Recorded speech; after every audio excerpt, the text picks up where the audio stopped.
Hello दोस्तों, नमस्कार। आपका स्वागत है एलके स्टडी में। आज हम लोग देखने वाले हैं कक्षा 10 का विज्ञान यानी प्रकाश का परावर्तन से देखेंगे हम साथियों कि F बराबर में R/2 होता है। क्या होता है? F बराबर में R/2 होता है।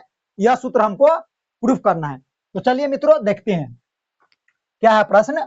अवतल दर्पण में दिखाएं कि F बराबर में R/2 होता है। यानी F बराबर में R/2 यानी वक्रता त्रिज्या फोकस दूरी की दुगुनी दूरी होती है, या फोकस दूरी वक्रता त्रिज्या की आधी होती है, या वक्रता त्रिज्या फोकस दूरी की दोगुनी दूरी होती है। यही हमको प्रूव करना है और ये बहुत इंपॉर्टेंट है साथियों एग्जाम के व्यू से। तो चलिए इसको हम देखते हैं और इसको सिद्ध करते हैं। तो देखिए सबसे पहले तो कह रहा है अवतल दर्पण, तो अवतल दर्पण बनाते हैं। एक अवतल दर्पण का निर्माण करते हैं। देख लीजिए,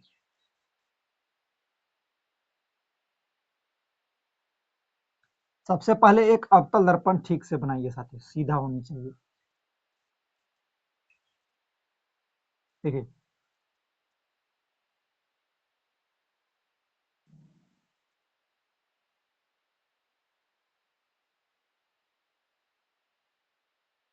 इस दर्पण का नाम हम देते हैं MM डैश। क्या नाम देते हैं साथियों? MM dash. यह दर्पण का मुख्य अक्ष हो गया। ये क्या हो गया? दर्पण का मुख्य अक्ष हो गया। यह दर्पण का मुख्य अक्ष हो गया साथियों। देखिए यह दर्पण का वक्रता केंद्र हो गया। यह दर्पण का फोकस, ये दर्पण का पोल यानी ध्रुव, है ना।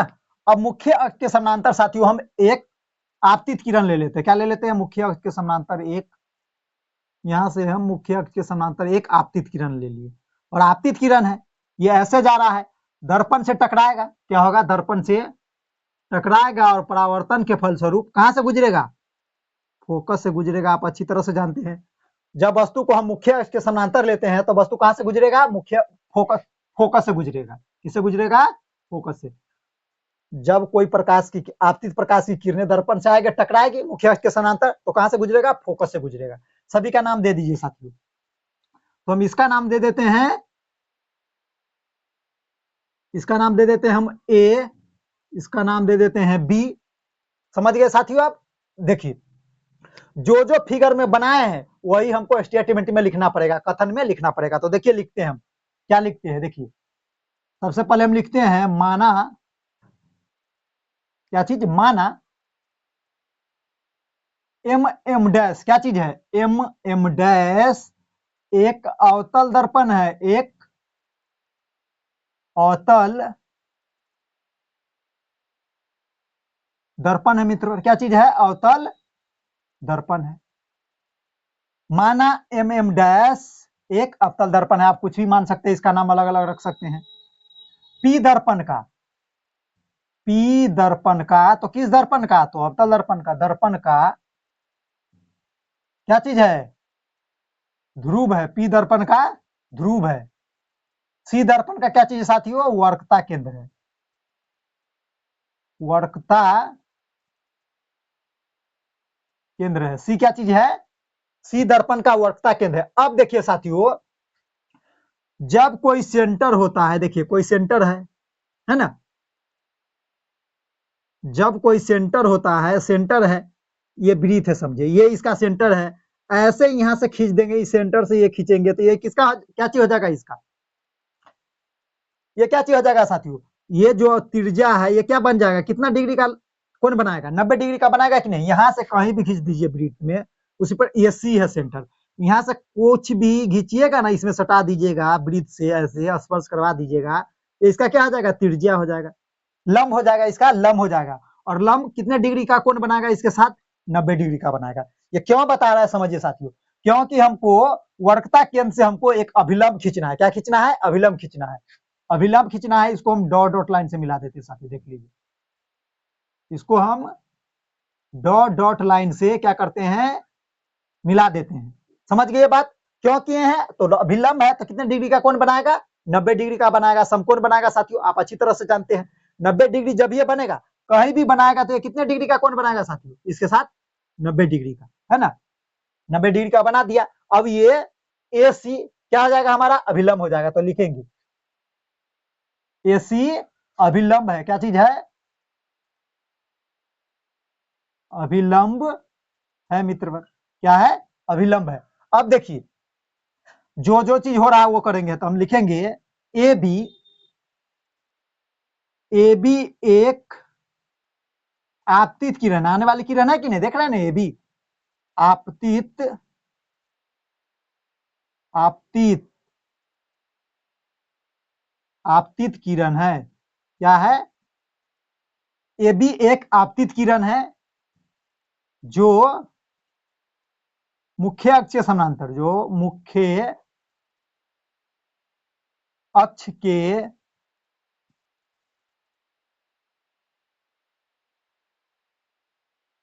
आती है है और यहाँ पे आएगी, यहाँ टकराएगी तो परावर्तन होगा, और परावर्तन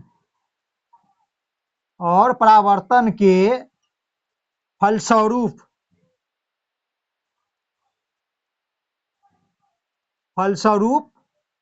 फोकस से गुजरती है। कहां से गुजरेगी, देख रहे हैं ना, फोकस से गुजर रही है। मुख्य अक्ष पे आएगा तो फोकस से ही गुजरेगा, मुख्य अक्ष के समानांतर आएगा तो फोकस से गुजरती है। किससे गुजरती है साथियों? फोकस से गुजरती है, जिसे चित्रानुसार समझा जा सकता है, जिसे चित्रानुसार समझा जा सकता है, समझा जा सकता है साथियों। देखिए इसको मिटाते हैं हम। अब देखिए क्या होगा, इतना तक समझ गए, जो जो चीज किए हैं इस फिगर में वही हम किए हैं साथियों। देखिए एक बार फिर से हमको समझा देते हैं क्या चीज है। एम डैश एक अवतल दर्पण है, समझ गए बात। ये जो पी है, पी दर्पण का ध्रुव है, समझ गए बात। सी जो है, सी दर्पण का वक्रता केंद्र है। एसी जो है, एसी यह अभिलंब खींचे हैं हम, क्या खींचे हैं? अभिलंब है। ए बी एक वस्तु है, क्या चीज है? ए बी एक आपतित किरण, आपतित किरण आने वाली किरण है। ए बी एक आपतित किरण है,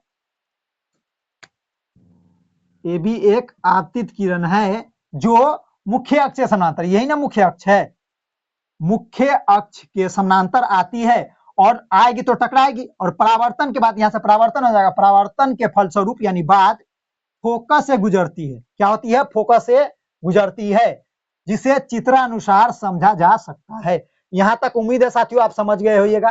तो देखिए क्या करते हैं हम, अब कोण जो है ए बी सी को हम कोण एक मान लेते हैं। क्या मान लेते हैं? कोण एक मान लेते हैं, कोण एक मान लेते हैं मित्र। देखिए यह जो है इसको हम कोण एक मान लेते हैं, और ये जो है इसको कोण दो मान लेते हैं, और इसको कोण तीन मान लेते हैं।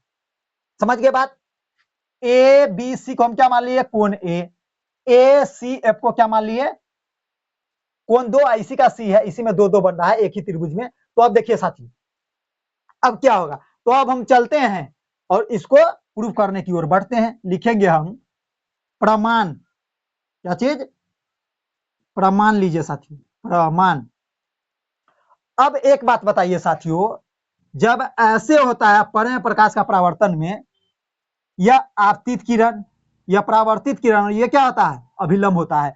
तो देख रहे हैं ना, यही ना काम कर रहा है। यहाँ पे ए सी अभिलंब का कार्य कर रहा है, ए बी जो है आपतित किरण, ए सी ए जो होगा ए और एफ जो होगा ये परावर्तित किरण हो जाएगा। तो देखिए कोण एक बराबर में क्या हो जाएगा? कोण दो हो जाएगा। क्यों होगा? तो देखिए तो लिखेंगे हम प्रमाण कोण एक बराबर में, कोण एक बराबर में कोण दो। क्यों बराबर हुआ साथियों? तो परावर्तन का नियम आप पढ़ चुके हैं, परावर्तन के नियम से। तो क्या लिखेंगे? परावर्तन के नियम से साथियों। किसके नियम से? परावर्तन के नियम से मित्र। ये क्या हो गया? बराबर हो गया। कोण एक बराबर में कोण दो, क्योंकि आपतित किरण परावर्तित किरण के बराबर होता है, परावर्तन के नियम से, परावर्तन के नियम से हो गया साथियों। अब देखिए कोण जो एक देख रहे हैं कोण तीन के बराबर होगा। अब समझिए क्यों बराबर होगा, अब आपको हम समझाते हैं। देखिए साथियों, जब दो समानांतर रेखाओं को, देखिए ये एक ऊपर वाला रेखा हो गया, यानी इसका नाम है ए और इसका नाम है बी। नीचे वाला रेखा हो गया सी और पी। जब दो समानांतर रेखा को एक तीसरी रेखा प्रतिच्छेद करती है, देख रहे हैं ना, ए एफ, इसका नाम आप क्या रख सकते हैं, ए एफ। जब काटती है तो इसका जो एकांतर कोण है ना, ये देखिए, ये वाला कोण ये कोण के क्या हो जाता है, बराबर होता है। समझ गए बात, यह कोण जो है इसके बराबर हो जाएगा।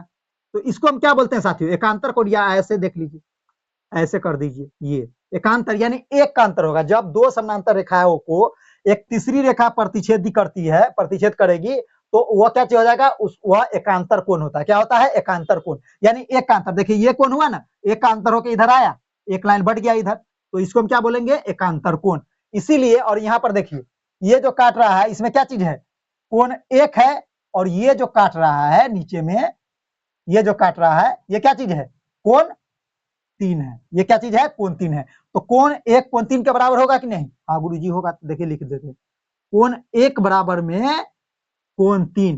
क्यों हुआ ये बराबर, तो हम यहां पर लिखेंगे, क्योंकि एकांतर कोण है। क्या चीज है,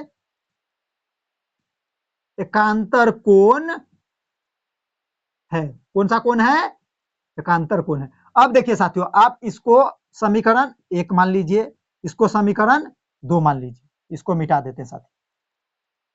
देखिए, इसको समीकरण एक मान लिए और इसको समीकरण दो मान लिए, तो हम चलेंगे समीकरण एक और समीकरण दो से। तो देखिए समीकरण एक और दो से क्या होता है, तो हम लिखेंगे समीकरण एक व दो से जब दोनों की तुलना कीजिएगा मित्रवर, तो देखिए कोण एक एक के बराबर है, यानी left hand side right hand side के बराबर है, तो कोण एक एक खत्म हो जाएगा, तो कौन हो जाएगा, कोण दो कोण तीन के बराबर होगा कि नहीं। देखिए ना, लेफ्ट हैंड साइड खत्म हो गया, कोण एक के बराबर हो गया, तो कोण दो बराबर में कोण तीन होगा। क्यों होगा, समझ गए ना बात, क्योंकि दाया साइड बाएं साइड के बराबर है। ये देख, लेफ्ट हैंड साइड दोनों बराबर, ये तो खत्म हो जाएगा। जब ये आपस में बराबर है तो ये दोनों आपस में बराबर होंगे। समझ गए बात। अब देखिए साथियों क्या करते हैं अब हम इसको, तो समीकरण एक और दो से चले तो कोण दो बराबर में कोण तीन आ गया। अब देखिए, अब त्रिभुज लेते हैं दूसरा। अब त्रिभुज, समकोण त्रिभुज, देखिए जिसमें दो कोण बड़ा, आप अच्छी तरह से जानते साथियों। देखिए कौन कौन कौन लेते हैं, ए सी एफ, त्रिभुज ए सी एफ में क्या किए हैं, अब त्रिभुज ए सी एफ में, तो त्रिभुज ए सी एफ कहां है, देखिए ए सी एफ, इसमें दो कोण बन रहा है। अब आप जानते हैं साथियों, जब किसी त्रिभुज का दो कोण बराबर हो, तो उसके सामने वाला कोण जो होता है, सामने वाला जो भुजा होता है, क्या होता है, वो बराबर होता है। किसी त्रिभुज के जब दो कोण आपस में बराबर हो, तो उसके सामने वाला क्या चीज हो जाएगा, भुजा उसका बराबर होता है, तो वही तुलना करेंगे। तो ये देखिए यही वाला भुजा है बराबर, तो देखिए क्या लिखेंगे, हम लिखेंगे चूंकि चूंकि कोण दो बराबर में कोण क्या चीज है, तीन है। तो देखिए दो कोण तीन कहां है, कोण दो बराबर में कोण तीन कहां है, तो कोण दो और कोण तीन, यही ना, एक त्रिभुज में है कि नहीं, दो कोण बराबर है, तो उसके सम्मुख कोण जो सम्मुख वाले भुजा क्या हो जाएगा, सामने का भुजा बराबर होता है। ये 9th का कॉन्सेप्ट है, समझ गए बात साथियों। तो देखिए यही चीज करेंगे। तो कोण दो के सामने कौन सी है भुजा इसकी, देखिए कोण दो के सामने, कोण दो यानी ए जो इसके सामने है, तो इसके सामने वाला कौन कौन भुजा कौन है, सी एफ है ना साथियों। तो लिखेंगे हम सी एफ, क्या लिखेगा, सी एफ। और कोण तीन के सामने वाला कौन है, तो ए एफ, कोण तीन के सामने वाला कौन है, ए एफ, तो ए एफ। इसको आप क्या मान सकते हैं साथियों, समीकरण तीन मान लीजिए, इसको क्या मानिएगा, समीकरण तीन मान लीजिए, समीकरण तीन मान लीजिए। अब देखिए क्या होता है, अब हम लिखेंगे, अब देखिए साथियों क्या चीज है, यह जो है इसका दर्पण का द्वारक क्या चीज है साथियों, बहुत छोटा है। क्या चीज है, दर्पण का द्वारक बहुत छोटा है। आपको साफ साफ दिखाने के लिए हम इतना बड़ा बना दिए, लेकिन यह बहुत छोटा है, बहुत छोटा है साथियों। दर्पण का द्वारक क्या चीज है, तो लिखेंगे चूंकि चूंकि दर्पण का द्वारक, चूंकि दर्पण का द्वारक अत्यंत क्या चीज है, सूक्ष्म है, यानी बहुत छोटा है साथियों, सूक्ष्म है। इसलिए बिंदु ए, क्या लिखेंगे, बिंदु, इसलिए बिंदु ए,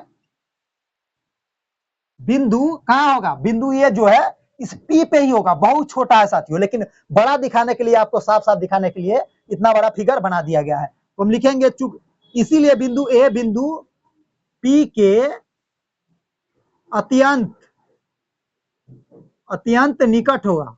निकट का मतलब एकदम करीब होगा, निकट होगा मित्रवर, क्या होगा, निकट होगा। जब निकट होगा तो देखिए क्या हो जाएगा, जब निकट होगा तो ए एफ बराबर में देखिए क्या हो जाएगा, ए एफ बराबर में पी एफ हो जाएगा। ये एफ जो है ना, ऐसे जो देख रहे हैं यहाँ पे बन रहा है, ये यहीं पे है, पी पे ही है, समझे ना, ए बिंदु जो है कहाँ है, पी पे ही है। इसीलिए क्या हो जाएगा, तो हम लिखेंगे इसीलिए ए एफ बराबर में, ए एफ बराबर में क्या हो जाएगा, पी एफ हो जाएगा। क्यों, क्योंकि यह बिंदु बहुत छोटा है, क्योंकि चूंकि इसीलिए लिख दिया हम यहाँ पे, इसीलिए बिंदु ए बिंदु पी के अत्यंत निकट होगा, तो ये वाला जो है पी पे ही होगा, तो इसीलिए क्या हो गया, इसीलिए एफ बराबर में पी एफ। अब इसको आप समीकरण क्या मान लीजिए, 4 मान लीजिए। अब तुलना कीजिए साथियों समीकरण 3 व समीकरण 4 से, तो देखिए क्या करते हैं, तो हम लिखेंगे समीकरण 3 व 4 से, समीकरण 3 व 4 से तुलना जब कीजिएगा तो देखिए समीकरण 3 का देखिए राइट हैंड साइड और समीकरण 4 का देखिए लेफ्ट हैंड साइड, दोनों ए एफ है, ए एफ है। जब तुलना करेंगे तो ए एफ से ए एफ कैंसिल हो जाएगा, तो बचेगा क्या चीज, समीकरण 3 का देख लीजिए, समीकरण 3 में बच गया सी एफ और समीकरण 4 में बच गया पी एफ। क्या बच गया साथियों, सी एफ बराबर में पी एफ। अब देखिए साथियों क्या होगा, यहां पर देखते हैं, देखिए सी एफ बराबर में पी एफ। अब बताइए साथियों यह प्रूफ हो गया कि नहीं, देखिए सी एफ कहां पे है, सी एफ बराबर में पी एफ, दोनों बराबर में है कि नहीं साथियों, यही दूरी तो हमको ज्ञात करना था, इतना करना पड़ा, इसी यही लाने के लिए हमको इतना सॉल्व करना पड़ा इस क्वेश्चन को साथियों। देख लीजिए अब सी एफ बराबर में पी एफ, तो सी एफ बराबर में पी एफ, दोनों बराबर आ गया कि नहीं। इसीलिए बोला गया था कि फोकस दूरी वक्रता त्रिज्या की आधी होती है, या वक्रता त्रिज्या फोकस दूरी की दुगुनी दूरी होती है। वक्रता त्रिज्या यानी पीसी क्या चीज है, वक्रता त्रिज्या है, और इसकी आधी दूरी क्या होती है, फोकस, पी से एफ की दूरी क्या होगी, फोकस दूरी, और सी एफ से एक और दूरी यानी 2f दूरी हो गया कि नहीं, इसीलिए बोला जाता है 2f। अब देखिए तो सी एफ बराबर है पी एफ, इतना करना पड़ा इसी का प्रूफ करने के लिए। तो आप साथियों बताइए पीसी पूरी दूरी निकालने के लिए, यानी वक्रता त्रिज्या क्या चीज है, पीसी है, वक्रता त्रिज्या क्या चीज है साथियों, पीसी है। तो पीसी को आप क्या लिख सकते हैं, पूरी ये दूरी को क्या लिख सकते हैं आप, पीसी को आप नहीं लिख सकते हैं सी एफ प्लस में पी एफ, नहीं लिख सकते हैं, यानी वक्रता त्रिज्या को क्या लिख सकते हैं, पीसी को आप क्या लिख सकते हैं, 2 को भाग इसी का ना टुकड़ा है, तो इसको जोड़ दीजिए पूरा टुकड़ा बन जाएगा, तो सी एफ प्लस में पी एफ। अब बताइए साथियों, तो पीसी बराबर में, अब देखिए यहां पर क्या लिखे हम, चूंकि सी एफ बराबर में यहां पर लिख सकते हैं, इसीलिए लिख दीजिए, इसीलिए सी एफ बराबर में पी एफ, और यहां पर लिख दीजिएगा। आप देखिए सी एफ के जगह पे हम क्या डाल सकते हैं, सी एफ के जगह पे क्या चीज है, पी एफ है, तो डाल सकते हैं हम पी एफ, सी एफ के जगह पे पी एफ डाल दीजिए, और एक पी एफ तो पहली से है, और यहां पर लिख दीजिएगा चूंकि सी एफ बराबर में पी एफ। समझ गए बात, समझ आइएगा अच्छी तरह से इसको, कि सी, चूंकि सी एफ बराबर में पी एफ। अब देखिए तो पीसी बराबर में पी एफ प्लस में पी एफ, यानी 2pf, कितना 2pf। अब पीसी क्या चीज है साथियों, पीसी को हम बोलते हैं वक्रता त्रिज्या, और वक्रता त्रिज्या को हम आर से डिनोटेट करते हैं, और 2 है तो 2, पीएफ क्या चीज है साथियों, तो पीएफ क्या चीज है, फोकस दूरी है कि नहीं, पीएफ यही ना फोकस दूरी है, पी से एफ की दूरी क्या चीज है, फोकस दूरी है, तो इसको हम लिख देंगे एफ। अब देखिए साथियों, अब क्रॉस गुना कर लीजिए तो क्या आ जाएगा हमारा, एफ बराबर में आर बाई 2 आएगा साथियों, यही ना प्रूफ करना था, एफ बराबर में आर बाई 2, यही ना प्रूफ करना था साथियों। देख लीजिए कितना अच्छा से हो गया, या क्रॉस गुना कीजिएगा फिर भी वैसी आ जाएगा, एक लाइन और बढ़ा सकते हैं आप इसको सॉल्व करने में, लेकिन हम डायरेक्ट यहाँ पर कर दिए हैं, एफ के साथ 2 गुना में है तो भाग में चला जाएगा, एफ में है तो ये आर के बट्टे में आके लटक जाएगा। तो एफ बराबर में आर बाई टू सिद्ध हो गया कि नहीं साथियों? और यही तो प्रूफ करना था हमको। देख लीजिए कितना अच्छा सा साथियों यह सॉल्व हो चुका है। कोई भी कठिनाइयां आपको नहीं होनी चाहिए इस प्रश्न में साथियों। उम्मीद है साथियों आप अच्छी तरह से समझ गए होंगे। तो अब हम मिलेंगे आपसे अगले क्लास में। जब तक के लिए दीजिए हमें इजाजत। जब तक के लिए धन्यवाद।